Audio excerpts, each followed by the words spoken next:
বাইরে যখন ঝমঝম করে বৃষ্টি পড়ে তখন তো মনে হয় না এটা ওটা করে খাই। তোমাদের কি মনে হয়? আমার তো মনেই হয়।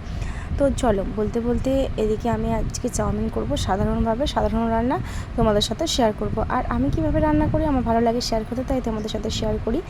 তো চলো করতে থাকি তোমাদের সাথে বকবক করতে করতে। তো প্রথমেই দেখো সব কিছু কুচিয়ে নিয়েছিলাম একসাথে, আলু, পটল, পেঁয়াজ, কাঁচা লঙ্কা, আর এদিকে ডিমটা দিয়ে ফাটিয়ে নিয়ে ভালো করে ভেজে নেব। আর সেদিন প্রচণ্ড বৃষ্টি পড়ছিল, যে কারণে যেন ঠান্ডা ঠান্ডা ওয়েদার ছিল, মানে তেলটা আমি কতটা হয়েছে না হয়তো বুঝতেও পারছিলাম না অন্ধকারের মধ্যে।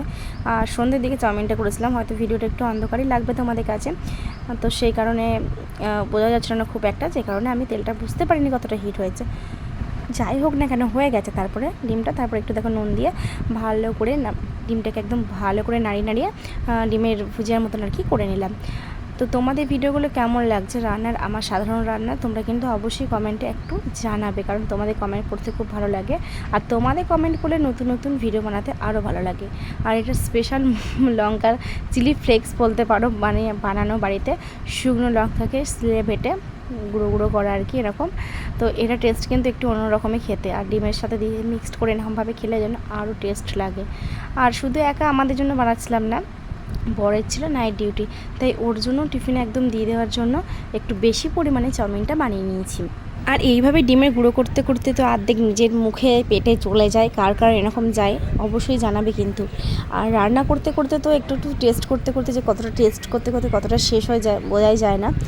এটা কিন্তু হয় আমার ক্ষেত্রে, একবার মেয়ে টেস্ট করবে, দুই মেয়ে একবার করে টেস্ট করবে, তারপর আমি একটু দেখবো ঠিকঠাক আজকে নুন জান। তবে আমার হ্যাঁ ওই বাঁ হাতের তালুর মধ্যে একটুখানি জাস্ট ওইটুকুনি, তার বেশি কিন্তু নয়। তবে এই ডিম টিম যখন ভুজে টুজে করা হয় তখন কিন্তু বাঁ হাতের তালুর মধ্যে যায় না, একটু আধটু মুখে চলেই যায়। এটা আমি সত্যি কথা বলতে ভালোবাসি, বলে দিলাম তোমাদেরকে। তোমাদের যদি এরকম হয়ে থাকে তোমরা কিন্তু অবশ্যই কমেন্টে জানাবে। আর এ দেখো চাউমিনটা আমি রোজ সিদ্ধ করার পর কিন্তু ঠান্ডা জল ঢেলে দিই। আজকে আমি ইচ্ছা করে দিইনি, কারণ একটু নরম নরম রাখবো, খুব একটা শক্ত করবো না, ঝরঝরে করবো না, একটু নরম নরম মধ্যে মধ্যে খেতে ইচ্ছা হয়। তো সেই কারণে আর জল দিইনি, খুব সুন্দর সেদ্ধ হয়েছিল, সেটাই তোমাদের সাথে শেয়ার করলাম। আর বাইরে কীরকম ঝমঝম করে বৃষ্টি পড়ছে সেটাও তোমাদের সাথে শেয়ার করে দিলাম। আর এদিকে দেখো এটা আলুটা একটু ভেজে নেবার পর তারপরে একটু নুন দিয়ে দিলাম, কারণ সঙ্গে সঙ্গে নুনটা দিলে না আর ওটা পুরো গলে যায়, খুব একটা ভাজা ভাজা হয় না। তো আমি কিন্তু আমার মতন বলছি, তোমরা যেভাবে করো তোমরা ভেবো না যে আমি তোমাদের শেখাচ্ছি, সেইভাবেই নিজের মতন করে করো। মানে আমার কথা অনুযায়ী যে ভাববে যে কী এমন স্পেশাল হয় যে করছে এরকম, সেটা কোনো ব্যাপার না, শেখাচ্ছি না, এই হলো ব্যাপার। তো চলো আলুটা একটু নুন দিয়ে আর একটু ভাজা ভাজা করে নিই। তবে হ্যাঁ চাউমিনটা আজকে খুব অল্প পরিমাণে হলুদ দেবো, খুব একটা হলুদ দেবো না। আমার খুব একটা হলুদ দিয়ে তরকারি তো মানে খুব তরকারির মধ্যে একটা হলুদ ভাব খুব একটা পছন্দ হয়। তবে কি হলুদ ছাড়া তো তরকারি সম্ভব নয়, তবে হ্যাঁ সামঞ্জস্য বজায় রেখে, খুব পরিমাণে হলুদ আমার একদম ভালো লাগে না। আর এই চাউমিন টাউমিনে বলো, কোনো পকোড়া টকোড়া বলো, এগুলোতে আমার একটু হলুদটা কম ইউজ করতেই ভালো লাগে। মানে হলুদ খুব একটা তরকারির মধ্যে হলুদ হয়ে থাকবে তরকারিটা আমার খুব একটা কিন্তু সত্যি কথা বলতে পছন্দ হয় না। তারপরে দিয়ে দিলাম একটুখানি কাশ্মীরি লঙ্কাটা তরকারির মধ্যে দিতে পারে, কালারটা ভালো আসে। তবে এখানে তরকারি করছি না, করছি চাউমিন, তো চাউমিনে হলুদ যেহেতু কম দিয়েছি এই জন্য কাশ্মীরি লঙ্কাটা একটু বেশি দিলাম, যাতে হলুদ কম এবং কাশ্মীরি লঙ্কার বেশি দুরকম একটা সুন্দর কালার আসে, সেই কারণে দিয়েছি।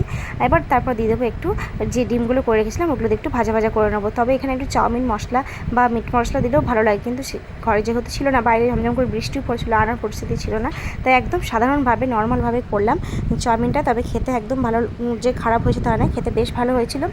আর এই দেখো চাউমিনটাও দিয়ে দিয়েছি। তবে মাঝে মাঝে এরকম স্বাভাবিকভাবে নর্মালভাবে খেলেও কিন্তু ভালো লাগে, সবসময় অনেক রকম তেল মশলা দিয়ে যে টেস্টি হয় তা কিন্তু নয়, নর্মালভাবে বাড়িতে করে সুন্দর স্বাভাবিকভাবে আর কি একদম নর্মাল যেটাকে বলা হয় সেভাবে করেও কিন্তু ভালো লেগে থাকে।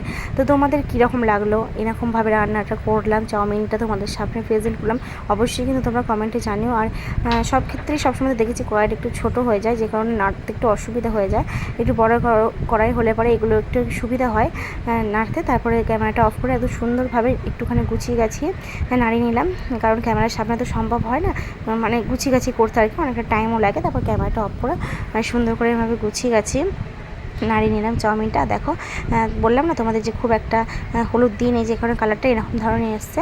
আর এই যে চাউমিন এখন প্লেটে বেড়ে নেবো, আর এদিকে টিফিনেও ওদিকে গুছিয়ে দেবো, এদিকে গুবলাইকেও দিয়ে দিলাম, টুনাইকেও দিয়ে দিয়েছি।